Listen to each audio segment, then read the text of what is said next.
नमस्कार साथियों, कक्षा 12 अनिवार्य हिंदी का अपना जो अगला लेसन है आज अपने प्रारंभ करेंगे पढ़ना।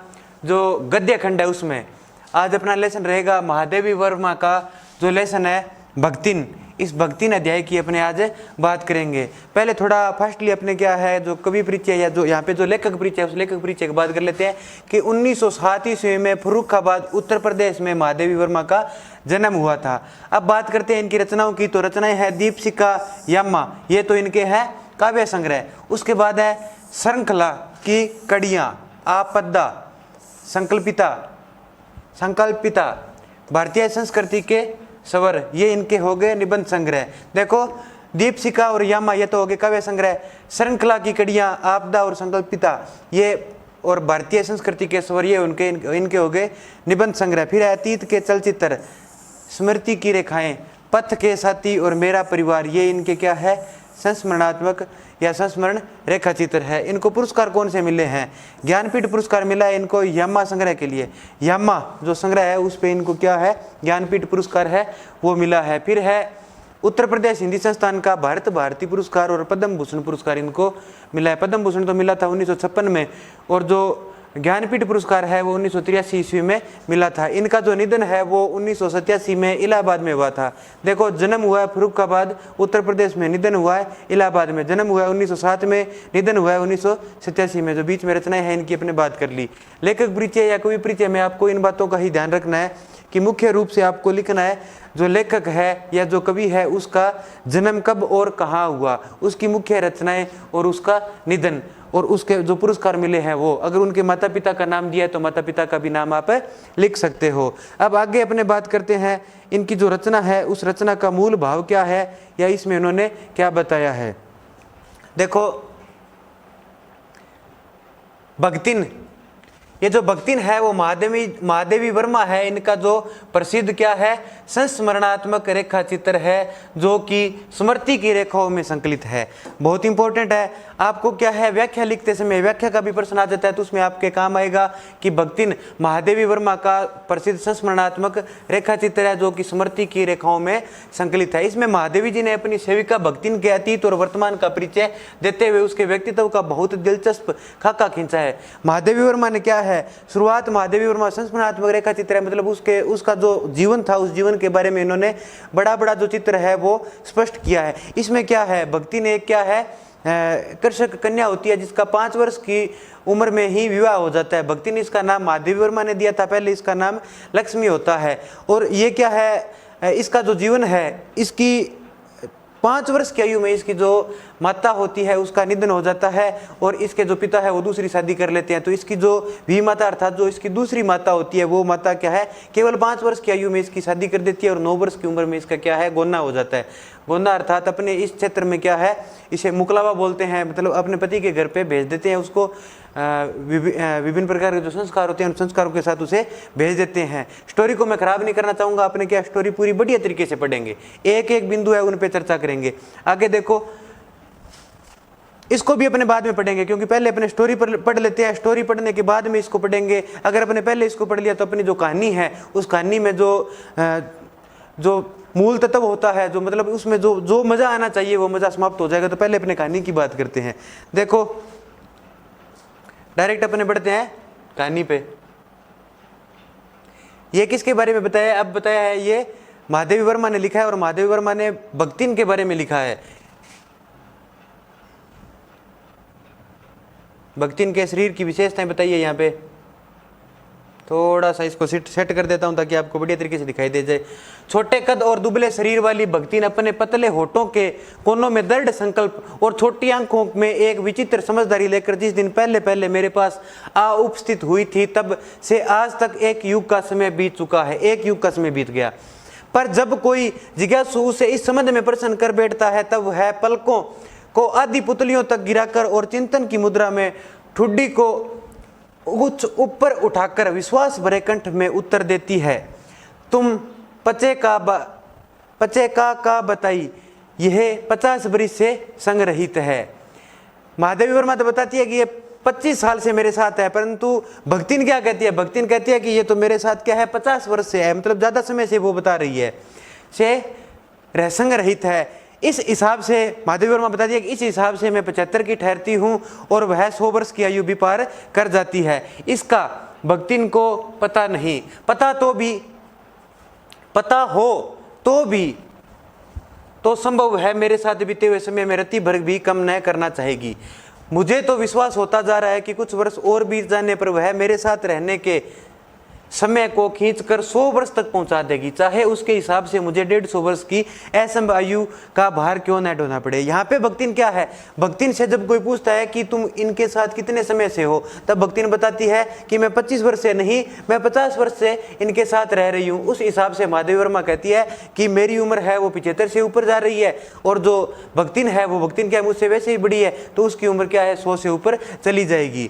सेवक धर्म में हनुमान जी से स्पर्धा करने वाली भक्तिन किसी अंजना की पुत्री न होकर एक अनाम धन्या गोपालिका की कन्या है, नाम है लक्ष्मी अर्थात लक्ष्मी। महादेवी वर्मा बता रही है कि अगर सेवक धर्म में, मतलब इन्होंने महादेवी वर्मा की इस प्रकार से सेवा की है कि सेवक धर्म में इनकी तुलना महादेवी वर्मा ने हनुमान जी से की है, क्योंकि हनुमान जी ने श्री राम की सेवा क्या है एक सेवक के रूप में की थी, तो महादेवी वर्मा इनकी तुलना किससे कर रही है, हनुमान जी से कर रही है। किसकी, लक्ष्मी नामक कन्या की या फिर भक्तिन की। और वो क्या है, गोपालिका की कन्या है, नाम उसका क्या, लक्ष्मी अर्थात लक्ष्मी। पर जैसे मेरे नाम की विशालता मेरे लिए दुर्वा है, वैसे ही लक्ष्मी की समृद्धि भक्तिन के कपाल की कुंचित रेखाओं में नहीं बंध सकी। वैसे तो जीवन में प्राय सभी को अपने अपने नाम का विरोधाभास लेकर जीना पड़ता है, पर भक्तिन बहुत समझदार है, क्योंकि वह अपना समृद्धि सूचक नाम अर्थात उसका नाम क्या था, लक्ष्मी था, नाम किसी को बताती नहीं। केवल जब नौकरी की खोज में आई थी तब ईमानदारी का परिचय देने के लिए उसने शेष इतिवर्त के साथ यह भी बता दिया, पर इस प्रार्थना के साथ कि मैं कभी नाम का प्रयोग न करूं। मतलब जो लक्ष्मी नाम है उस नाम का वह खुद जो भक्तिन है वो खुद प्रयोग नहीं करना चाहती। क्यों नहीं करना चाहती, वो आगे अपने देखते हैं।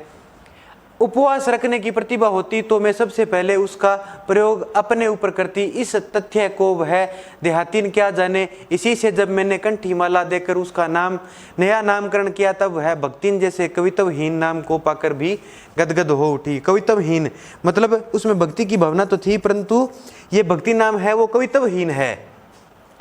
इस नाम का गुण, इस नाम का उस भक्तिन में कोई भी गुण नहीं है। भक्तिन के जीवन का इतिवृत्त बिना जाने हुए उसके स्वभाव को पूर्णतः क्या अंशतः समझना भी कठिन होगा। वह ऐतिहासिक झूसी के गांव में, इसका गांव कौन सा बताया है, लेखिका ने इसका नाम, गांव का नाम बताया, झूसी गांव बताया है। तो इतिवृत्त मतलब इसका जो इतिहास है महादेवी वर्मा बता रही है, और बता रही है कि यह एक गोपालिका की कन्या है और झूसी नामक गांव से मेरे पास आई है, यानी कि इसका गांव है वो झूसी था। अब आगे देखो,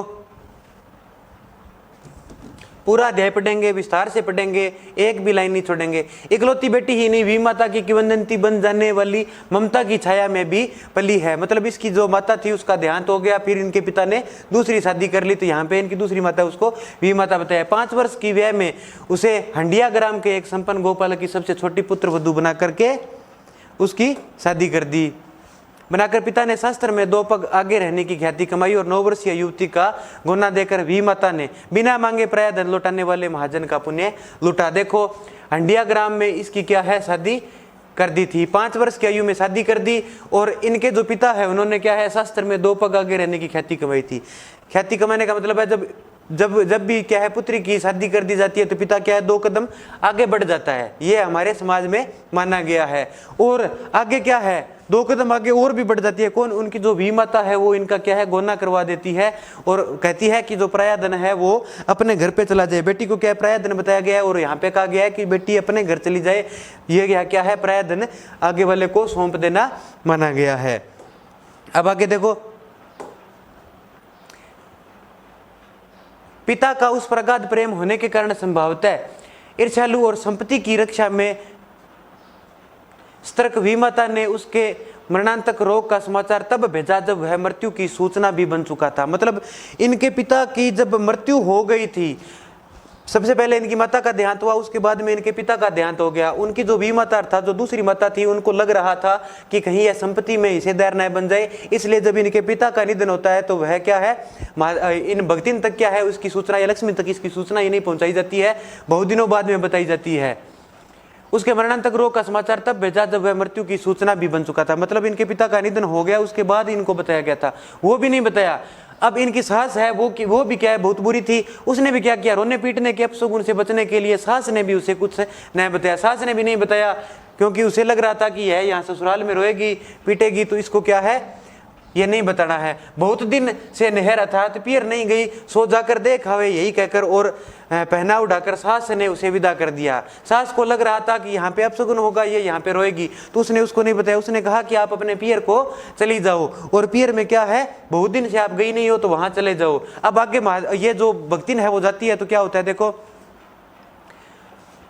सो जाकर देखा यही कहकर और पहना उड़ाकर सास ने उसे विदा कर दिया। इस अप्रत्याशित अनुग्रह ने उसके पैरों में जो पंख लगा दिए थे वे गांव की सीमा में पहुंचते ही जड़ गए। मतलब वो जैसे ही वहां पहुंचे, वहां उसको सूचना मिली कि उसके पिता अब नहीं रहे, तो ये जो अप्रत्याशित पंख लगे थे इसके, वो भी क्या है, जड़ गए। हाय लक्ष्मी अब आई कि अस्पष्ट पुनरावृत्तियां और स्पष्ट सहानुभूतिपूर्ण दृष्टियां उसे घर तक ठेल ले गई, पर वहां न पिता का चिन्ह शेष था, न भी माता के व्यवहार में शिष्टाचार का लेस था।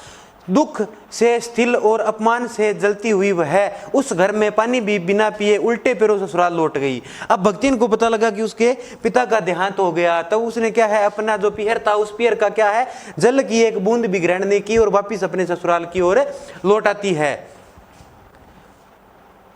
अब आगे क्या होता है, पानी भी पिए बिना उल्टे पैरों ससुराल लौट पड़ी। सास को खरी खोटी सुनाकर उसने विमाता पर आया हुआ क्रोध शांत किया। विमाता पर आया हुआ क्रोध किससे शांत किया, सास को खरी खोटी सुनाकर। और पति के ऊपर गहने फेंक फेंक कर उसने पिता के चिर बिछोए की मरम व्यथा व्यक्त की। जीवन के दूसरे परिच्छेद में भी सुख की अपेक्षा दुख ही अधिक है। जब उसने गेहुए रंग और बटिया जैसे मुख वाली पहली कन्या के 2 संस्करण और कर डाले। मतलब पहले इसके एक पुत्री थी, उसके बाद में इसके 2 पुत्रियां और हो गई थी। ये भी क्या है, इसके जो इस प्रकार भी इसका जो दूसरा परिचय था, मतलब 25 वर्ष के बाद दूसरा परिचय स्टार्ट होता है। 26 वर्ष में इसके क्या 3 कन्याएं हो चुकी थी, तो यहां पर भी इसको दुख ही मिला था। उचित भी था क्योंकि सास और जिठानियों ने होठ बिचकाकर अपेक्षा प्रकट की थी। जब इसके 3 कन्याएं हो गई थी तो इसकी जो सास और जिठानी थी उन्होंने क्या है, इस पर क्या है, क्रोध प्रकट किया था।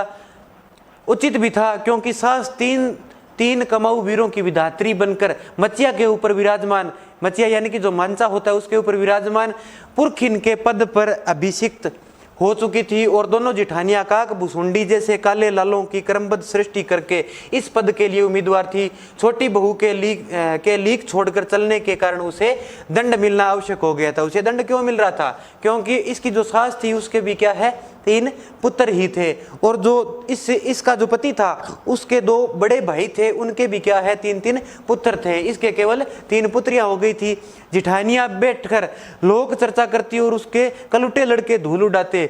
वह मट्ठा फेरती, कूटती, पीसती, रांधती और उसकी नन्ही लड़कियां गोबर उठाती, कंडे पांथती। मतलब इसकी जो जिठानियां थी वो कोई काम नहीं करती थी, परंतु यह क्या करती थी, इसको घर का सारा काम करवाया जाता था। बाकी जो इसके जो जेठ जिठानी के जो पुत्र थे वो क्या खेलते हुए फिरते थे, परंतु इनकी जो 3 पुत्रियां थी उनसे क्या है, घर का सारा काम करवाया जाता था। अब आगे देखो, जिठानियां अपने भात पर सफेद राब रखकर गाढ़ा दूध डालती और अपने लड़कों को ओटते हुए दूध पर से मलाई उतार कर खिलाती। वह काले गुड़ की डली के साथ कठौती में मट्ठा पाती और उसकी लड़कियां चने बाजरे की घुघरी चबाती। देखो, प्राचीन जो समाज था, महादेवी वर्मा के जो समय था, उस समय में लड़कियों की किस प्रकार से दुर्दशा की जाती थी या फिर लड़कियों को किस प्रकार से समाज में स्थान दिया जाता था, वह इसमें बताया गया है। कवि या फिर महादेवी वर्मा कवित्री है, उसने क्या बताया है, उसने लिखा है कि जो भक्तिन थी, उस भक्तिन की जो 3 पुत्रियां थी, उन 3 पुत्रियों से घर का सारा काम करवाया जाता था। और जो घर का और भी जो काम था, जो कठोर जो काम था, वो क्या है, भक्तिन खुद करती थी। उसकी 2 जेठानियां और एक सास है। सास तो पूरे दिन क्या है, मांझे पर बैठी रहती थी, और जेठानियां है वो क्या करती थी, केवल उनका इतना ही काम था, जो दूध था, उबला हुआ दूध था, उस पर से मलाई उतार कर वो अपने पुत्रों को खिला देती थी। और इनकी जो पुत्रियां थी, जो 3 पुत्रियां थी, उनको क्या है, केवल चना और जो गुड़ है उसके साथ उनको खाना खाने को मिलता था, उसकी गुगरी बना करके उनको खिला दी जाती थी। अब आगे देखो, इस दंड विधान के भीतर कोई ऐसी धारा नहीं थी जिसके अनुसार खोटे सिक्कों की टकसाल जैसी पत्नी से पति को विरक्त किया जा सकता। मतलब इसका ऐसा कोई भी दंड नहीं था कि उसका पति उसे कुछ भी कह दे। उसका पति, किसका? जो भक्ति नहीं, अर्थात जो लक्ष्मी है उसको उसका पति कुछ भी नहीं कहता था। सारी चुगली चबाई की परिणति उसके पत्नी प्रेम को बढ़ाकर ही होती थी। जिठानियां बात बात पर धमाधम पिटी कुटी जाती, पर उसके पति ने उसे कभी उंगली भी नहीं छुआई। वह बड़े बाप की बड़ी बात वाली बेटी को पहचानता था। बड़े बाप की बड़ी बात वाली बेटी किसके बारे में आया? जो लक्ष्मी है अर्थात जो भक्तिन है उसके बारे में आया है, क्योंकि उसका पति उसे कुछ भी नहीं कहता था। और इसकी दो जिठानियां थी, उनके पति है वो क्या बात बात पर उनको धड़ाधड़ पीट डालते थे। इसके अतिरिक्त परिश्रमी, तेजस्विनी और पति के प्रति रोम रोम से सच्ची पत्नी को वह चाहता भी बहुत रहा होगा, क्योंकि उसके प्रेम के बल पर ही पत्नी ने अलगोजा करके सबको अंगूठा दिखा दिया। काम वही करती थी, इसलिए गाय भैंस, खेत खलियान, अमराई के पेड़ आदि के संबंध में उसी का ज्ञान बहुत बड़ा चढ़ा था। अब यहाँ पे क्या है, जब लक्ष्मी को लगता है कि इस घर में रहना अब ठीक नहीं है, क्योंकि सारा काम वही करती थी, तो उसने क्या है, उस घर से अलग अपना बसेरा बना लिया। अर्थात अपने जो सास ससुर और जेठ जेठानियां थी उनसे वह अपने पति और अपनी पुत्रियों को लेकर के अलग हो गई। अब काम सभी वह करती थी, तो सारे चीज की जानकारी उसी को थी कि कौन सी वस्तु बढ़िया है, कौन सी गाय बढ़िया है। इन सबको बढ़िया बढ़िया गायों को वो लेकर के, या बढ़िया बढ़िया जो घर में जो भी वस्तु थी इनको लेकर के वह नाक चढ़ा करके अलग हो गई कि मैंने इनमें से कुछ भी नहीं लिया है। परंतु जो भक्तिन है इनको खुद को पता था कि कौन सी वस्तु अच्छी है, सब कुछ अच्छा लेकर ही वह अलग हुई थी। उसने छांट छांट कर ऊपर से असंतोष की मुद्रा के साथ और भीतर से पुलकित होते हुए जो कुछ लिया वह सबसे अच्छा भी रहा। साथ ही परिश्रमी दंपति के निरंतर प्रयास से उसका सोना बन जाना भी स्वाभाविक हो गया। इसने क्या है, जो कुछ भी लिया था वह अच्छा ही लिया था, परंतु उनके सामने इस प्रकार का व्यवहार प्रकट किया था कि मैंने बिल्कुल भी अच्छी चीजें नहीं ली है, वह नाक चढ़ाकर ही लिया था। और परिश्रमी तो ये दोनों थे ही, कौन? ये और इसका पति, लक्ष्मी और इसका पति दोनों परिश्रमी थे। इन्होंने क्या, उसका सोना बना दिया। धूमधाम से बड़ी लड़की का विवाह करने के उपरांत पति ने घरौंदे से खोलती हुई 2 कन्याओं और कच्ची गृहस्थी का भार 29 वर्ष की पत्नी पर छोड़कर संसार से विदा ली। देखो लक्ष्मी पर और कितना बड़ा कष्ट आता है, भक्तिन पर और कितना बड़ा कष्ट आता है। 29 वर्ष की उम्र में जब इसकी पत्नी थी, मतलब कौन? भक्तिन जब 29 वर्ष की थी तब इसका जो पति था उसने भी क्या है, इस संसार से विदा ले ली। संपूर्ण घर परिवार का और उनकी 2 बची हुई 2 पुत्रियां थी उनका भार छोड़ करके, एक पुत्री की तो उसने शादी कर दी थी, बाकी 2 पुत्रियों को छोड़ करके उसने इस संसार से विदा ले लिया। अर्थात एक और दुख टूट पड़ा। पहला दुख जो भक्तिन थी उस पे आया था कि इसकी माता का देहांत हो गया, दूसरा दुख आया था कि इसके पिता का देहांत हो गया, और अब यहाँ पे क्या दुख आया है? कभी कभी दुखों का पहाड़ टूटता है ना, तो इसी प्रकार से टूटता है। इस बार इसके जो पति है उस पति का भी देहांत हो गया। जब वह मरा, कौन? इसका पति, तब उसकी अवस्था 36 वर्ष से कुछ ही अधिक रही होगी। मतलब इसका पति 36 वर्ष की उम्र का था और ये 29 वर्ष की थी। पर पत्नी आज उसे बुढ़ऊ कहकर स्मरण करती है। यह आज भी उसको क्या है, बुढ़ऊ यानी कि बुढ़ा कहती है। भक्तिन सोचती है कि जब वह बुढ़ी हो गई तब क्या परमात्मा के यहाँ वे भी न बुढ़ा गए होंगे, अतः उसने बुढ़ऊ न कहना उनका घोर अपमान है। यानी कि भक्तिन क्या है, उसकी जब मृत्यु हुई थी किसकी, इनके पति की, तो वो 36 वर्ष के थे, परंतु भक्तिन उन्हें आज भी बुढ़ा कहती है। और भक्तिन को लगता है कि वो परमात्मा के पास है, परंतु फिर भी इनकी आयु है वो क्या है, बढ़ तो रही है। मेरी जब बढ़ रही है तो उनकी भी बढ़ रही होगी, तो वो उसको क्या है, बुढ़ऊ कहती है। अगर बुढ़ा न कहे तो इसको क्या है, ये अपमान मानती है। हाँ, तो भक्तिन के हरे भरे खेत, मोटी ताजी गाय भैंस और फलों से लदे पेड़ देख कर जेठ जिठोतों के मुंह में पानी भराना ही स्वाभाविक था, क्योंकि उनके भी मन में लालच आ गया था। इन सब की प्राप्ति तो तभी संभव थी जब भैयाहू दूसरा घर कर लेती, मतलब जब भक्तिन है दूसरा घर बसा लेती या फिर किसी दूसरे व्यक्ति के साथ रहना प्रारंभ कर देती, तब उनका ये सब कुछ हो जाता। पर जन्म से खोटी भक्तिन इसके चकमे में आई ही नहीं। उसने क्रोध से पांव पटक पटक कर आंगन को कंपायमान करते हुए कहा, हम कुकुरी बिलारी न होएं, हमार मन पुसाई तो हम दूसरा के जाब नहीं तय, तुम्हार पचे की छती पे हो रहा भुजंब और राज करब, समुझे रहो। फिर वहाँ पे भक्तिन कहती है कि हम कोई कुतिया बिल्लियाँ नहीं है जो किसी दूसरे के यहाँ चली जाए, हम तो तुम्हारी छाती पे ही मूंग दलेंगी। मतलब मैं किसी दूसरे के यहाँ जाने वाली नहीं हूँ, मैं तो अपना जो भी है उस पे यहीं पे संतोष करूँगी, किसी दूसरे घर में जाने वाली नहीं हूँ, समझिए रहो। यहाँ पे वो बता रही है कि तुम समझ रहे हो। उसने ससुर, अज्ञा ससुर और जाने कई पीढ़ियों के ससुर गणों की उपार्जित जगह जमीन में से सुई की नोक बराबर भी देने की उदारता नहीं दिखाई। इसने उनको क्या है, सुई की नोक के बराबर भी जमीन नहीं दी। अर्थात जो पति सब कुछ छोड़ करके गया था उनमें से जो हिस्सेदार बन रहे थे, कौन, इनके जेठ ससुर और जो जेठानियां थी, उनको एक भी सुई के बराबर नोक के भी इनको कुछ भी नहीं दिया, अर्थात कुछ भी उनको नहीं दिया। इसके अतिरिक्त गुरु से कान फुंकवा, कंठी बांध और पति के नाम पर घी से चिकने केसों को समर्पित कर अपने कभी न टलने की घोषणा कर दी। भविष्य में भी संपत्ति सुरक्षित रखने के लिए उसने छोटी लड़कियों के हाथ पीले कर उसे ससुराल पहुंचाया और पति के चुने हुए बड़े दामाद को घर जमाई बनाकर रखा। इस प्रकार उसके जीवन का तीसरा परिच्छेद आरंभ हुआ। दूसरे परिच्छेद में क्या हुआ, इसके पति का निधन हो गया। पति ने उससे पहले क्या है, अपनी जो बड़ी बेटी थी उसकी शादी कर दी थी और इसके पति का निधन हो जाता है। निधन के पश्चात इनके जो जेठ जिठोते होते हैं, इनका ससुर होता है, वो क्या इसकी संपत्ति को हड़पना चाहते हैं। और वहां पे भक्तिन क्या कार्य करती है, भक्तिन अपने जो पति की याद में केसों को क्या है, घी से चौपड़ करके और अपना मुंडन करवा लेती है। और बाद में कहती है कि मैं किसी दूसरी व्यक्ति के साथ रहने वाली नहीं हूं, मैं कोई दूसरी शादी नहीं करूंगी। और पति के चुना हुआ जो व्यक्ति था, कौन था, जो इसका बड़ा दामाद था, उसको इसने क्या है, घर जमाई बना लिया। और इसका तीसरा परिच्छेद आरंभ होता है। भक्तिन का दुर्भाग्य भी उससे कम हटी नहीं था। इसी से किशोरी से युवती होते ही बड़ी लड़की भी विधवा हो गई। देखो चौथा घटनाक्रम होता है इसका। पहले इसकी माता का निधन होता है, फिर इसके पिता का निधन होता है, फिर इसके पति का होता है, फिर घर जमाई बनाती है किसे, अपनी जो बेटी है उसके घरवाले को, अर्थात जवाई को, बड़े जवाई को यह घर जवाई बनाती है और उसका भी निधन हो जाता है। अब देखो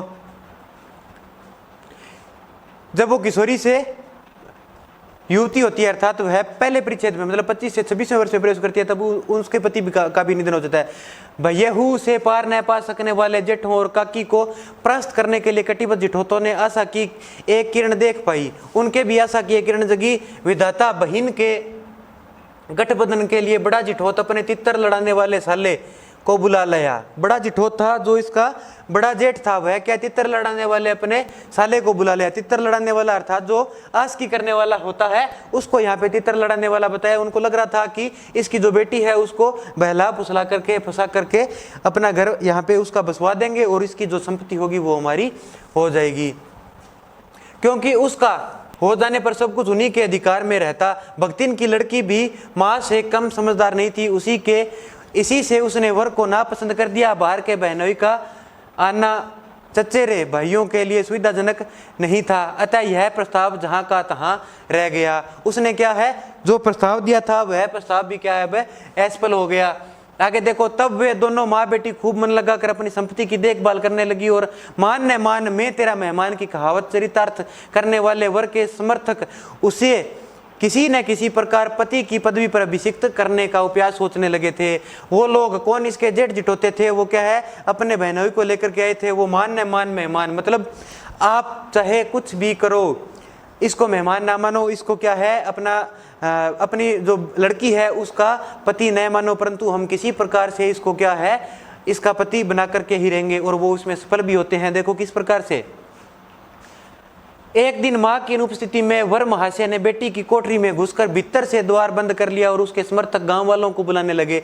युवती ने जब इस डकैत वर की मरम्मत कर कुंडी खोली, तब पंच बेचारे समस्या में पड़ गए। तित्तरबाज युवक कहता था वह निमंत्रण पाकर भीतर गया है और युवती उसके मुख पर अपनी 5 अंगुलियों के उभार में इस निमंत्रण के अक्षर पढ़ने का अनुरोध करती थी। अंत में दूध का दूध और पानी का पानी करने के लिए पंचायत बैठी और सबने सिर हिला हिला कर इस समस्या का मूल कारण कलयुग को स्वीकार किया। अब देखो उसने क्या फायदा उठाया। जब एक दिन भक्तिन गई हुई थी, तब उन्होंने क्या है, उस अपने जो तित्रबाज जो भी बहनोई था उसको क्या है वहां बुलाया और बुला करके उसको क्या है दोनों को एक कमरे में बंद कर दिया और सभी को, गांव वालों को एकत्रित कर लिया और कहा कि देखो किस प्रकार से दोनों एक कमरे में एक साथ रह रहे हैं। परंतु जब पंच आए, पंचों ने देखा कि इसका जो मुंह है, जो उस लड़की के साथ कमरे में था, उसका जो मुंह है उसको, उस पे उसने 5 उंगलियों के जो छाप थे वो छोड़ दिए। तब उन्होंने कहा कि ऐसा तो संभव नहीं है कि यह न्योता पकड़ के अंदर गया होगा। परंतु अंत में 1-2 दिन तक क्या है, इस समस्या का निजात निकालने के लिए पंच बैठते रहे और अंत में निर्णय यही निकला कि कलयुग है, कलयुग में सब कुछ होता है। तो कलयुग को इसका कारण ठहराया गया और उसकी शादी उसके साथ कर दी गई। अपीलहीन फैसला हुआ कि चाहे उन दोनों में से एक सच्चा हो चाहे दोनों झूठे, पर जब वे एक कोठरी से निकले तब इनका पति पत्नी के रूप में रहना ही कलयुग के दोष का परिमार्जन कर सकता है। अपमानित बालिका ने होठ काट कर लहू निकाल लिया और मां ने आग्ने नेत्रों से गले पड़े दामाद को देखा। संबंध कुछ सुख कर नहीं हुआ, मतलब सुखकारी नहीं हुआ था, क्योंकि दामाद अब निश्चिंत होकर तितर लड़ाता था और बेटी विवश क्रोध से जलती रहती थी। इतने यत्न से संभाले हुए गाय ढोर खेती बाड़ी सब पारिवारिक द्वेष में ऐसे झुलस गए कि लगान अदा करना भी भारी हो गया। सुख से रहने की कौन कहे। अंत में एक बार लगान न पहुंचने पर जमींदार ने भक्तिन को बुलाकर एक दिन पूरे दिन के कड़ी धूप में खड़ा रखा। यह अपमान तो उसकी कर्मठता में सबसे बड़ा कलंक बन गया। अतः दूसरे ही दिन भक्तिन कमाई के विचार से सहरा पहुंची। अब क्या, भक्तिन ने वो सब कुछ छोड़ दिया जो उसने क्या है वहां पे अपनी मेहनत से बनाया था। क्यों छोड़ दिया? क्योंकि उनके जेठ चिटोते थे, उन्होंने क्या, उसकी जो पुत्री थी उस पुत्री की शादी जबरदस्त बहनोई के साथ करवा दी थी। अब वो बहनोई क्या है, तितरबाज था, वो अपने घर में टिकता नहीं था और वो भी क्या है, भक्तिन और उसकी जो पुत्री है वो भी ठीक से काम नहीं कर पाती थी। इसलिए इनका सब कुछ क्या है बिक गया और बिकने के पश्चात इनकी ऐसी हालत हो गई कि लगान लगाना भी संभव नहीं था, लगान चुकाना भी संभव नहीं था। तो अंत में क्या हुआ, अंत में लगान चुकाना संभव नहीं हुआ तो भक्तिन का अपमान किया गया और पूरे दिन इसे क्या, लगान न चुकाने की वजह से धूप में खड़ा रखा गया। भक्तिन ने इसको क्या है अपना अपमान समझा और भक्तिन वहां से छोड़ करके चली गई। भक्तिन कहाँ जाती है वो आगे देखते हैं। भक्तिन की वेशभूषा में गृहस्थ और वैरागी का सम्मिश्रण देखकर मैंने शंका में प्रश्न किया, क्या तुम खाना बनाना जानती हो? भक्तिन चली जाती है किसके पास, महादेवी के पास। उत्तर में उसने ऊपर के होठ को सिकोड़ और नीचे के अधर को कुछ बढ़ाकर आश्वासन की मुद्रा के साथ कहा, ई कौन बड़ी बात आई। रोटी बनाए जानित है, दाल रांध लईत है, साग भाजी छौंक सकित है और बाकी का रहा, हम सब कुछ कर लईत है, कुछ भी नहीं रहा। दूसरे दिन तड़के ही सिर पर कई लोटे ओंधा कर उसने मेरी धुली हुई धोती जल के छिंटों से पवित्र कर पहनी और पूर्व के अंधकार और मेरी दीवार से फूटते हुए सूर्य और पीपल का 2 लोटे जल से अभिनंदन किया। 2 मिनट नाक दबाकर जप करने के उपरांत जब वह कोयले की मोटी रेखा से अपने साम्राज्य की सीमा निश्चित कर चौके में प्रतिष्ठित हुई, तब मैंने समझ लिया कि इस सेवक का साथ टेढ़ी खीर है। यहाँ पे क्या है, भक्तिन को जब महादेव वर्मा आते ही उनको धोती देती है अर्थात जो साड़ी देती है, उस साड़ी को भक्तिन क्या है वो धुली हुई होती है, फिर भी भक्तिन उस पर क्या छिंटे लगाकर जल के उसको पवित्र करती है। उसका मानना था कि ये पवित्र नहीं है, इसको छिंटे लगाकर पवित्र कर लिया। 2 लोटे जल, 1 लोटा जल तो किसको, पीपल को, और दूसरा लोटा जल है वो किसको, सूर्य को अर्पित करती है। और उसके बाद में वहां पे क्या है, लीक मार करके देखो कोयले की मोटी रेखा मार करके वह सीमा, साम्राज्य की सीमा निश्चित कर चौके में प्रतिष्ठित हुई अर्थात भक्तिन क्या है थोड़ी अंधविश्वासी थी। उसका मानना था कि मैं जब भोजन पकाऊंगी तो वहां पे क्या इस प्रकार से एक लाइन मारूंगी और उस लाइन के अंदर जो प्रविष्टि है वो किसी की बंद होगी, किसी को आना अनिवार्य नहीं होगा, वर्जित होगा वहां पे आना। तो महादेवी वर्मा भी इसको देख रही होती है कि ये क्या है, एक प्रकार से लक्ष्मण रेखा इन्होंने खींच दी है, तो अब इसके अंदर नहीं जाना, जो भी पकाएगी, यानी कि यह पवित्रता को ज्यादा मानती है। इसलिए इस चौके की जो यहाँ पे जो लाइन मारी है उस लाइन के अंदर प्रविष्ट होना बिल्कुल ही लाभदायक नहीं है, तो महादेवी वर्मा उस लाइन से बाहर ही रहती है। देखो, और मानती है कि सेवक का साथ टेढ़ी खीर है।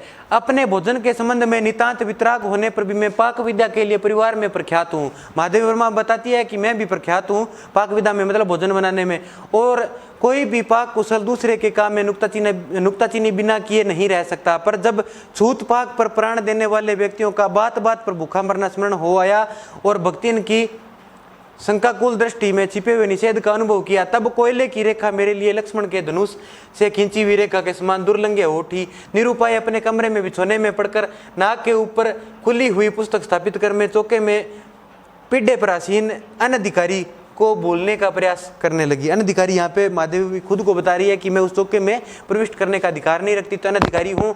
और बाद में वह महादेवी बताती है कि मैंने देखा कि लक्ष्मण ने जिस प्रकार से धनुष से रेखा खींची थी, लक्ष्मण रेखा बनाई थी, उसी प्रकार से यहाँ पे भक्तिन ने ये रेखा खींचकर अपना चौका बनाया है। भोजन बनाने में तो मैं भी क्या है सर्वश्रेष्ठ हूँ, परंतु भक्तिन जो भी भोजन बनाएगी वो मुझे क्या है स्वीकार्य होगा।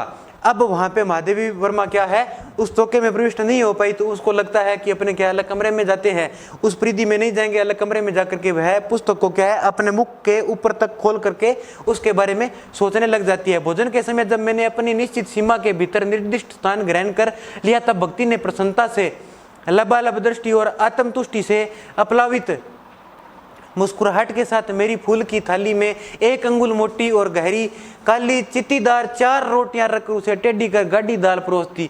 पर जब उसके उत्साह पर तुषारापात करते हुए मैंने रुआ से भाव से कहा, यह क्या बनाया है, तब वह हताहत और हतबुद्धि हो रही। रोटियां अच्छी सेकने के प्रयास में कुछ अधिक खरी हो गई है, पर अच्छी है। तरकारियां थी, पर जब दाल बनी है तब उनका क्या काम। शाम को दाल न बनाकर तरकारी बना दी जाएगी। दूध घी मुझे अच्छा नहीं लगता, नहीं तो सब ठीक हो जाता। अब न हो तो अमचूर और लाल मिर्च की चटनी पीस ली जाए, उससे भी काम न चले तो वह गांव से लाई हुई गठरी में से थोड़ा सा गुड़ दे देगी। और शहर के लोग क्या कलाबतू खाते हैं। यहाँ पे देखो, जब महादेवी वर्मा की जो थाली थी, उस थाली में क्या है बड़ी बड़ी वो 4 रोटियां परोस दी जाती है। तो तब महादेवी वर्मा उनसे पूछती है कि यह क्या है, दाल को और वो बड़ी बड़ी 4 रोटियां है, चित्तीदार थी, मतलब उनके वो काली हो रखी थी। उनको देखकर वो कहती है कि यह क्या है। तब वो भक्तिन है क्या कहती है कि मैंने क्या है रोटियां है, वो रोटियां क्या है ज़्यादा सेक दी, मतलब कच्ची न रह जाए इसलिए ज़्यादा सेक दी, इसलिए ये क्या है थोड़ी काली हो गई या चित्तीदार हो गई। और फिर वो बताती है कि तरकारी है वो शाम को बना देंगे, अगर आपको ये दाल अच्छी नहीं लगती है, अगर अभी का जो भोजन आपको अच्छा नहीं लग रहा है, तो मैं जो क्या है मेरी जो गठरी है उस गठरी में से मैं आपको क्या है गुड़ और जो मेरा अमचूर लाया हुआ है वो मैं आपको खिला दूंगी। अमचूर यानी कि जो अचार होता है, उस अचार के लिए वो कह रही है। आगे देखो क्या होता है, आगे फिर वो बताती है कि शहर के लोग और क्या खाते होंगे, मतलब कलाबतू तो थोड़े ना खाते हैं, ये सभी तो होता है भोजन में। और शहर के लोग क्या कलाबतू खाते हैं।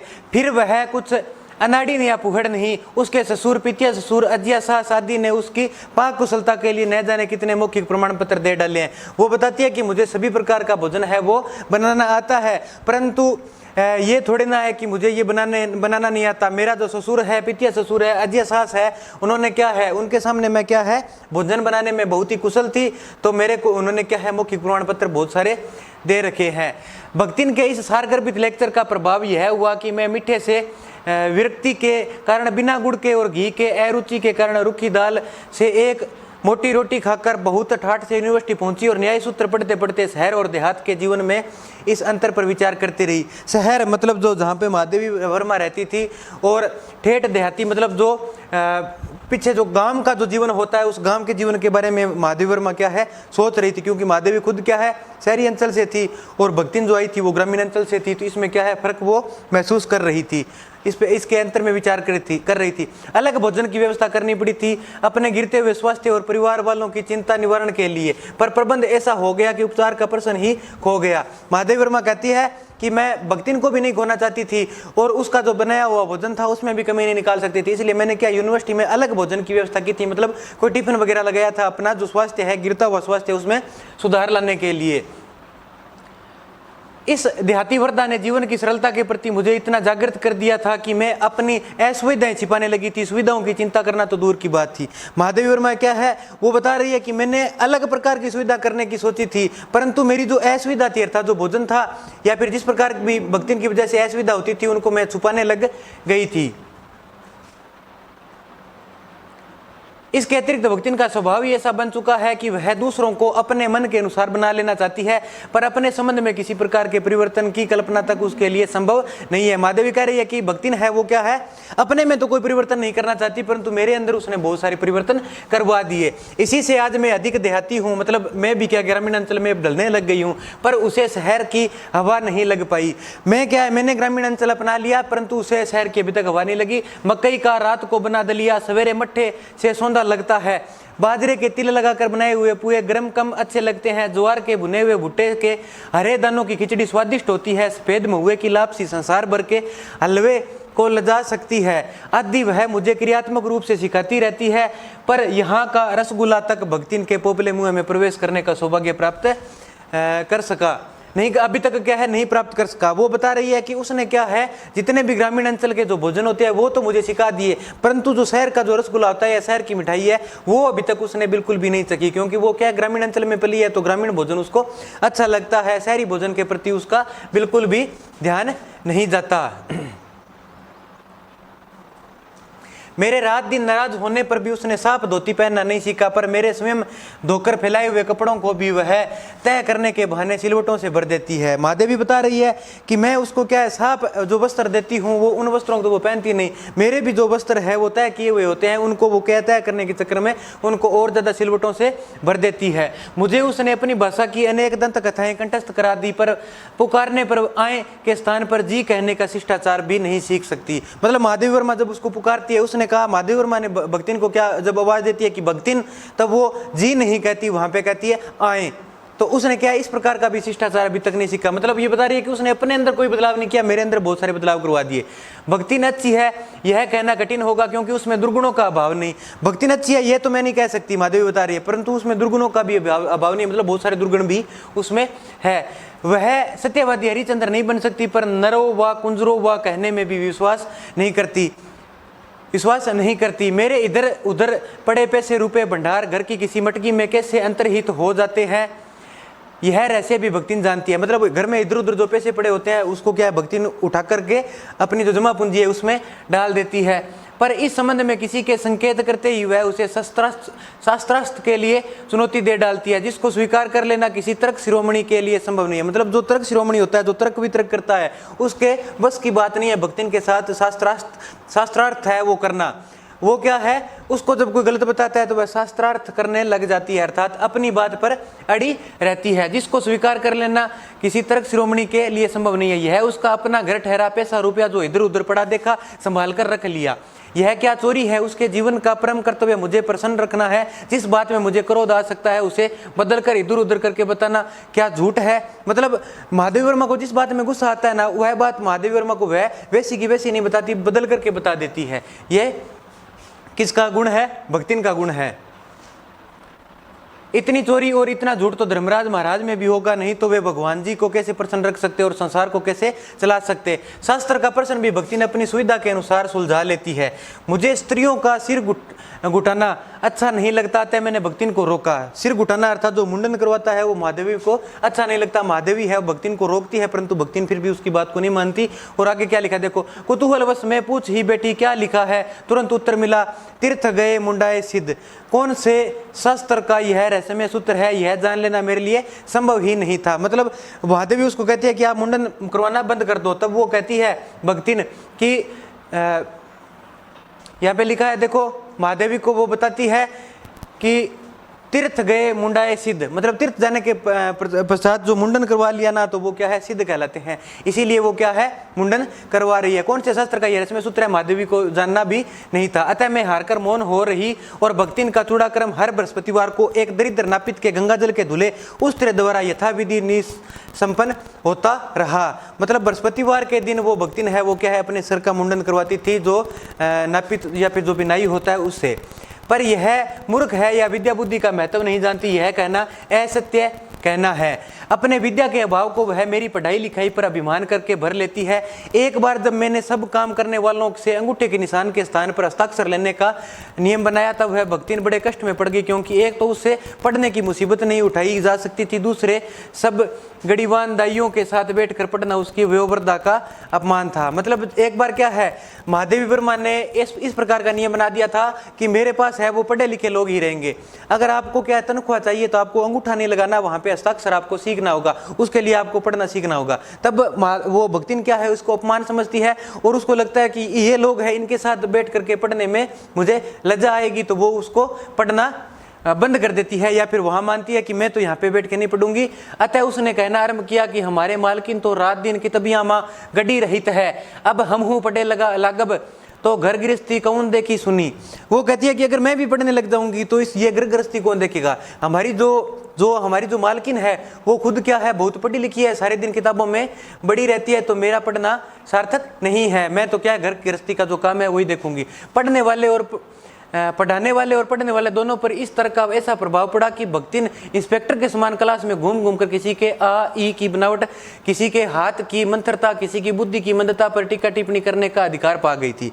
अब भक्तिन क्या कार्य करती है, भक्तिन क्या है, खुद तो नहीं पढ़ती थी परंतु वहां पे क्या एक निरीक्षक का कार्य करने लगी थी कि कौन किस प्रकार से हाथ की बनावट लिख रहा है, कौन किस प्रकार से लिख रहा है, उनका निरीक्षण करती थी।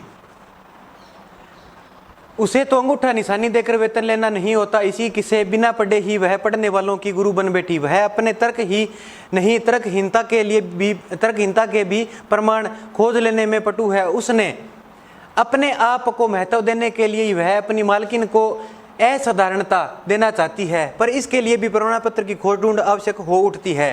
वो खुद नहीं पढ़ना चाहती। जब एक बार मैं उत्तर पुस्तकों और चित्रों को लेकर व्यस्त थी तब भक्तिन सबसे कहती घूमी, ऊ बेचारिन तो रात दिन काम में झुकी रहते हैं और तुम पचे घूमती फिरती हो, चलो तनिक हाथ बटाए ले। सब जानते थे कि ऐसे कामों में हाथ नहीं बटाया जा सकता था। उन्होंने अपनी असमर्था प्रकट कर भक्तिन से पिंड छुड़ाया। बस इसी प्रमाण के आधार पर उसकी सब अतिशोक्तियां अमरबेल सी फैलने लगी। उसकी मालकिन जैसा काम कोई जानता ही नहीं, इसी से तो बुलाने पर भी कोई हाथ बटाने की भी हिम्मत नहीं करता।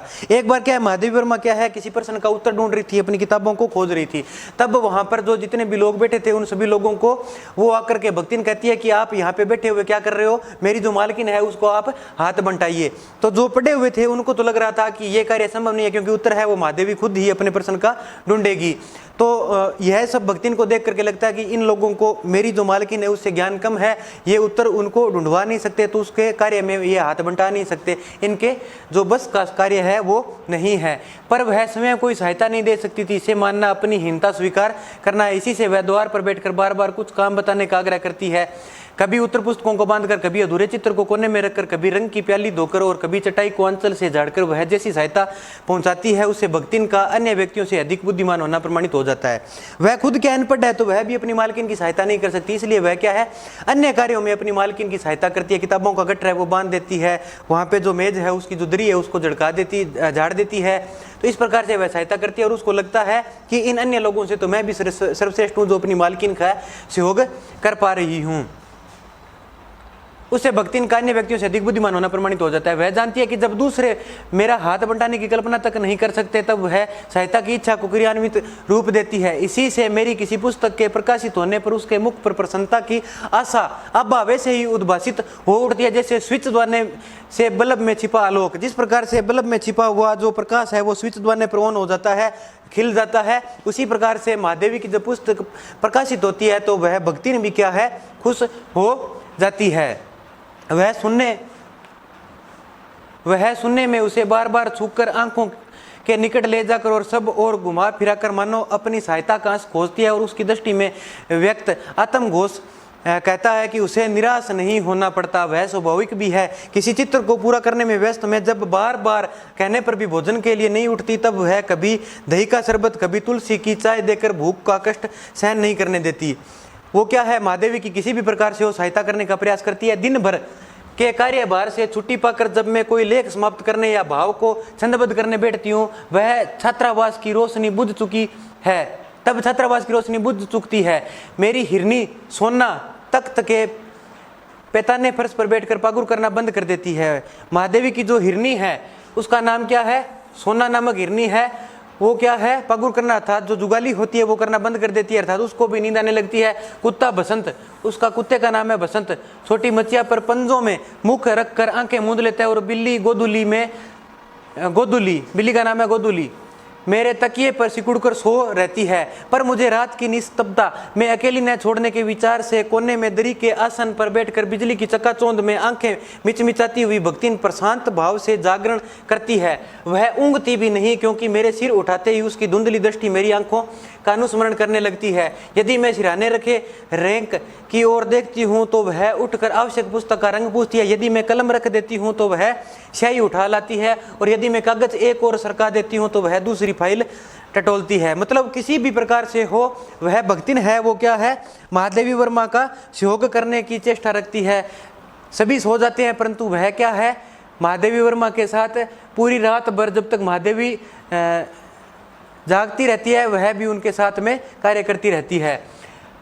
बहुत रात गए सोने पर भी मैं जल्दी ही उठती हूँ और भक्तिन को तो मुझसे भी पहले उठ जागना पड़ता है। सोना उछल कूद के लिए बाहर जाने को आकुल रहती है।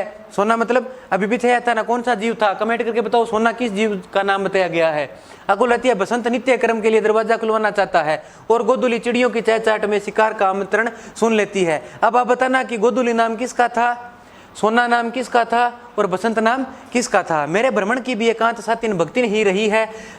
बद्री केदार आदि के ऊंचे नीचे और तंग पहाड़ी रास्तों में जैसे वह हट करके मेरे आगे चलती रहती है वैसे ही गांव में धूल भरी पगडंडी पर मेरे पीछे रहना नहीं भूलती। देखो बहुत बढ़िया बात बताई है कि सेवक का धर्म क्या होता है, सेवा करना। और यहाँ पे भक्तिन है वो अपनी मालकिन की सेवा किस प्रकार से करती है कि जब धूल भरी जो पगडंडी होती है उसमें तो वो भक्तिन है वो पीछे रहती है और जो पहाड़ी जो रास्ता है उसमें आगे रहती है। क्यों रहती है, क्योंकि पहाड़ी रास्ते में तो डर लगता है कि कहीं मालकिन है वो गिर ना जाए, इसलिए आगे का रास्ता तय करती है। धूल भरी पगडंडी है उसमें वह पीछे रहती है। क्यों रहती है, क्योंकि उससे आगे रहने पर क्या धूल उड़ती है, इसलिए वो पीछे पीछे चलती है। युद्ध को देश की सीमा में बढ़ते देख, यहाँ पे रह गया अभी, किसी भी समय कहीं भी जाने के लिए प्रस्तुत होते ही मैं भक्तिन को छाया के समान साथ पाती हूँ। मतलब महादेवी की जिस प्रकार से छाया साथ में रहती है उसी प्रकार से भक्तिन भी उसके साथ में रहती है। युद्ध को देश की सीमा में बढ़ते देख जब लोग आतंकित हो उठे तब भक्तिन के बेटी दमाद उसके नाती को लेकर बुलाने आ पहुंचे। भक्तिन के जो दमाद और उसकी बेटी थी वो उसको लेकर के बुलाने के लिए आगे, पर बहुत समझाने बुझाने पर भी वह उनके साथ नहीं जा सकी। सबको वह देख आती है, रुपया भेज देती है, पर उसके साथ रहने के लिए मेरा साथ छोड़ना आवश्यक है तो संभवतः भक्तिन को जीवन के अंत तक स्वीकार नहीं होगा। मतलब भक्तिन किसी भी शर्त पर अपनी मालकिन अर्थात महादेव वर्मा का साथ नहीं छोड़ना चाहती। जब गत वर्ष युद्ध के भूत ने वीरता के स्थान में पलायनवर्ती जगा दी थी तब भक्तिन पहली ही बार सेवक की विनीत मुद्रा के साथ मुझसे गांव चलने का अनुरोध करने आई थी। मतलब युद्ध में भारतीय सैनिक जो पीछे हटने लगे थे तब वहां के लोग भी क्या पीछे जाने लगे थे, अपने वहां जो क्षेत्र था उसको छोड़कर प्लान करने लगे थे। तब वहां पे आके भक्ति ने महादेव वर्मा से कहा था कि आप अपने भी यह स्थान छोड़ देते हैं, यह स्थान छोड़ करके आप हमारा जो पिछला गाँव है उस पिछले गाँव में चलते हैं। जब यह सब कुछ सही होगा तो अपने वापिस यहाँ पे आ जाएंगे। दीवार में किले गाड़ कर और उन पर तख्ते रखकर मेरी किताबें सजा देगी। वो बताती है गांव चलो आप, और वहां पे क्या है, वह लकड़ी रखने के मचान पर अपनी नई धोती बिछाकर मेरे कपड़े रख देगी। दीवार में किले गाड़ कर और उन पर तख्ते रखकर मेरी किताबें सजा देगी। धान के पुआल का गोदरा बनवा कर और उस पर अपना कंबल बिछाकर वह मेरे सोने का प्रबंध करेगी। मेरे रंग स्याही आदि की नई हंडिया में संजो कर रख देगी और कागज पत्रों को छिंके में यथाविधि एकत्र कर देगी। मेरे पास वहां जाकर रहने के लिए रुपया नहीं है, यह मैंने भक्तिन के प्रस्ताव को अवकाश न देने के लिए कहा था। मतलब भक्तिन के प्रस्ताव को ठुकराने के लिए उसने कहा था कि मेरे पास पैसे नहीं है, पर उसके परिणाम ने मुझे विस्मित कर दिया। भक्तिन ने परम रहस्य का उद्घाटन करने की मुद्रा बना कर और पोपला मुआ कर मेरे कान के पास लाकर होले होले बताया कि उसके पास 5 बीसी और 5 रुपया गड़ा रखा है। जो आंडी में वह रखती थी ना पैसे वो बता रही है, उसी से वह सब प्रबंध कर लेगी। फिर लड़ाई तो कुछ अगोती खाकर आई नहीं है, अमरोती खाकर, मतलब अमर तो है नहीं जो ऐसे ही रहेगी। सब जब ठीक हो जाएगा तब यहीं लौट आएंगे। भक्तिन की कंजूसी के प्राण पूंजीभूत होते होते पर्वताकार बन चुके थे, परंतु इस उदारता के डायनामाइट ने क्षण भर में उन्होंने उड़ा दिया। इतने थोड़े रुपये का कोई महत्व नहीं, परंतु रुपये के प्रति भक्तिन का अनुराग इतना प्रख्यात हो चुका है कि मेरे लिए उसका परित्याग मेरे महत्व की सीमा तक पहुंचा देता है। भक्तिन और मेरे बीच में सेवक स्वामी का संबंध है, यह कहना कठिन है, क्योंकि ऐसा कोई स्वामी नहीं हो सकता जो इच्छा होने पर भी सेवक को अपनी सेवा से हटा न सके, और ऐसा कोई सेवक नहीं सुना गया जो स्वामी के चले जाने का आदेश पाकर अवज्ञा में हंस दे। मतलब जब महादेवी वर्मा उसे कहती थी कि अब आप यहाँ से चले जाओ तो वो भक्तिन है वो वहीं पर रहती थी, हंस करके वहाँ पर रुक जाती थी। मतलब महादेवी आदेश देती कि आप यहाँ से जाओ तो भक्तिन क्या है हंस करके इस बात को टाल देती थी और वहीं पर बैठी रहती थी। भक्तिन को नौकर कहना उतना ही असंगत है जितना अपने घर में बारी बारी से आने जाने वाले अंधेरे उजाले और आंगन में फूलने वाले गुलाब और आम को सेवक मानना। ये तो क्या है, सेवक इनको नहीं मान सकते, क्योंकि दिन और रात की जो छाया है वो क्या है, ऑटोमेटिक आती है, उसी प्रकार जो गुलाब का वो पौधा लगा है वो क्या है, अपने आप ही ऋतु आने पर पुष्प देता है। उसी प्रकार भक्तिन को भी माना गया, नौकर नहीं कहा जा सकता, जैसे उनको सेवक कहा जा सकता है। वे जिस प्रकार एक अस्तित्व रखते हैं, उस जिसे सार्थकता देने के लिए ही हमें सुख दुख देते हैं, उसी प्रकार भक्तिन का स्वतंत्र व्यक्तित्व अपने विकास के परिचय के लिए ही मेरे जीवन को घेरे हुए है। परिवार और परिस्थितियों के कारण स्वभाव में जो विषमताएं उत्पन्न हो गई है, उनके भीतर से एक स्नेह और सहानुभूति की आशा अब फूटती रहती है। इसी से उसके संपर्क में आने वाले व्यक्ति उनमें जीवन की सहज मार्मिकता ही पाते हैं। छात्रावास की बालिकाओं में से कोई अपनी चाय बनवाने के लिए दहली पर बैठी रहती है, कोई बाहर खड़ी मेरे लिए बने नाश्ते को चख कर उसके स्वाद की विवेचना करती रहती है। मतलब महादेवपुर में उनका एक हॉस्टल भी, छात्रावास भी है। उस छात्रावास में क्या है, लड़कियां रहती है। वो लड़कियां क्या कार्य करती है, वहाँ पर जो भोजन है उसको चखती है, जो चाय है उस चाय को चख करके बताती है कि यह चाय कैसे बनी है, उसकी नुक्ताचीनी करती है। मेरे बाहर निकलते ही सब चिड़ियों के समान उड़ जाती है और भीतर आते ही यथास्थान विराजमान हो जाती है। इन्हें आने में रुकावट न हो संभवतः इसी से भक्ति ने अपना 2 जून का भोजन सवेरे ही बनाकर ऊपर के आले में रख देती है और खाते समय चौके का एक कोना धोकर पाक छत के सनातन नियम से समझौता कर लेती है। वो क्या है, भक्ति ने बता रही, महादेवी बता रही है कि जो लड़कियां हैं वो मेरे बाहर आते ही क्या है, अंदर चली जाती है, और जैसे ही मैं वापस अंदर आती हूँ कमरे के, तो वो हॉस्टल के बाहर आ जाती है। परंतु उनको कोई भी प्रकार की दिक्कत नहीं हो, इसलिए जो भक्तिन है वो अपने 2 जून का अर्थात दोनों समय का भोजन एक साथ ले आती है। और उनका सनातन धर्म होता है कि वह छत के नीचे बैठ के भोजन करती है। तो उस सनातन धर्म को वह क्या है, मानना कम कर देती है और बाहर ही क्या है, अपना जो चौका है वो बना करके सुबह और शाम का जो खाना है वो एक साथ ले जाती है और वहाँ पे बैठ के खा लेती है, अपने सनातन धर्म के नियम से समझौता कर लेती है। मेरे परिचितों और साहित्यिक बंधुओं से भी भक्तिन विशेष परिचित है, पर उनके प्रति भक्तिन के समान की मात्रा मेरे प्रति उनके समान की मात्रा पर निर्भर है, और सद्भाव उनके प्रति मेरे सद्भाव से निश्चित होता है। मतलब महादेवी कहती है कि मैं उनके प्रति जितना सम्मान करती हूँ ना, उतना ही समान है वो भक्तिन है, वो क्या है, मेरे जितने भी साथी है, जो साहित्यिक साथी है, उनको भक्तिन भी देती है, और वो भी उतना ही सम्मान वापिस महादेवी वर्मा के जो साहित्यिक साथी है वो भक्तिन को देते हैं जितना कि मैं भक्तिन को देती हूँ। वह किसी को आकार प्रकार और वेशभूषा से स्मरण करती है और किसी को नाम के अपभ्रंश द्वारा। नाम के अपभ्रंश द्वारा मतलब महादेवी को उनका, भक्तिन को उनका जो मुख्य नाम है वो तो याद रहता नहीं, वह उनका अपभ्रंश नाम मतलब उनकी वेशभूषा के आधार पर ही उनका नाम है वो बना लेती है।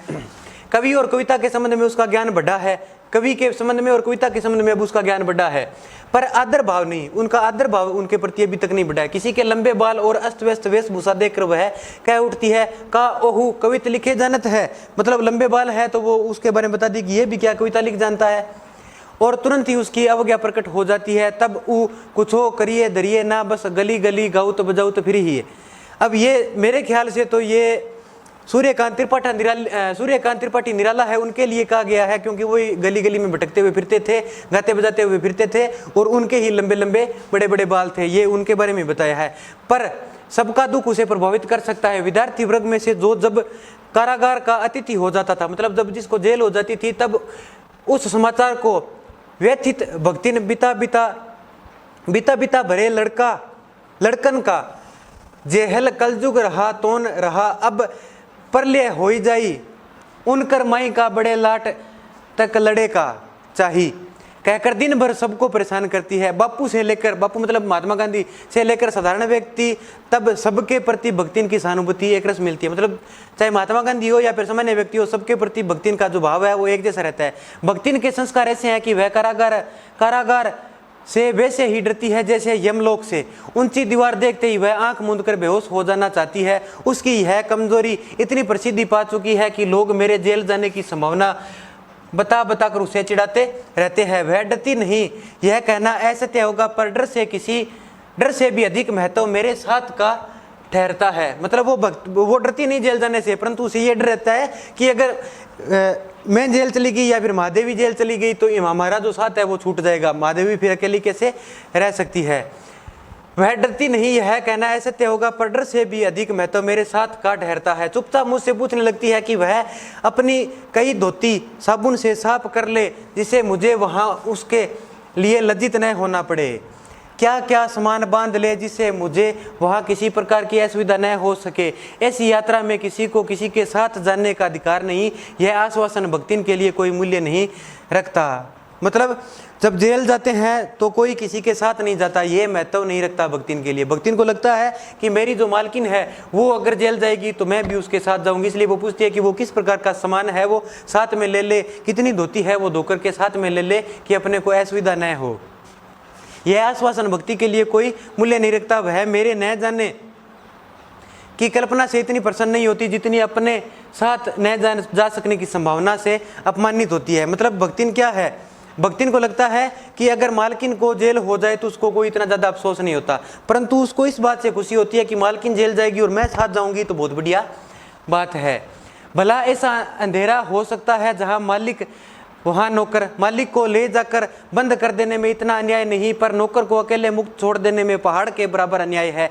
ऐसा अन्याय होने पर भक्तिन को बड़े लाट तक लड़ना पड़ेगा। किसी की माई यदि बड़े लाट तक नहीं लड़ी तो नहीं लड़ी, पर भक्तिन का तो बिना लड़े काम नहीं चल सकता। ऐसे विषम प्रतिद्वंदियों की स्थिति कल्पना में भी दुर्लभ है। मैं प्राय सोचती हूँ कि जब ऐसा बुलावा आ पहुँचेगा जिसमें न धोती साफ करने का अवकाश रहेगा, न सामान बांधने का, न भक्तिन को रुकने का अधिकार होगा, न मुझे रोकने का, तब चिर विदा के अंतिम क्षणों में यह ध्यातिन वृद्धा क्या करेगी और मैं क्या करूंगी। मतलब महादेवी को लगता है कि यदि मेरा निधन हो गया या फिर भक्तिन का हो गया तब हम दोनों का बिछुड़ना तो संभव है। तो इस परिस्थिति में मैं भक्तिन के बिना क्या कर पाऊंगी और भक्तिन मेरे बिना क्या कर पाएगी। भक्तिन की यह कहानी अधूरी है पर उसे खोकर मैं इसे पूरा नहीं करना चाहती। मतलब यहाँ पे महादेव वर्मा जो भी रचना लिखी है, रेखा चित्र या जो रेखा चित्र संस्मरणात्मक रेखा चित्र लिखा है उसके बारे में महादेवी कहती है कि मैं इस जो संस्मरण है इसमें रेखा चित्र है, इसमें क्या है, अगर मैं चाहूँ तो भक्तिन को अपनी कहानी में उसका अंत भी कर सकती हूँ, परंतु मैं इसे इस कहानी मैं तो कम से कम इसे क्या है जिंदा रखूंगी।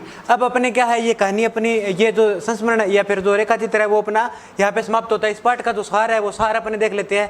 पहले मैंने आपको बताया था कि सार अपने अंत में देखेंगे, क्योंकि इसे कहानी का या फिर जो रेखा चित्र है इसका जो मजा है वो बिल्कुल ही किरकिरा हो जाएगा। तो अब देखते हैं सार, मतलब इस पाठ का सार क्या है। बढ़िया पाठ था, बहुत बड़ा पाठ था, फिर भी क्या है अपने इसको एक ही वीडियो में पूरा कर लिया।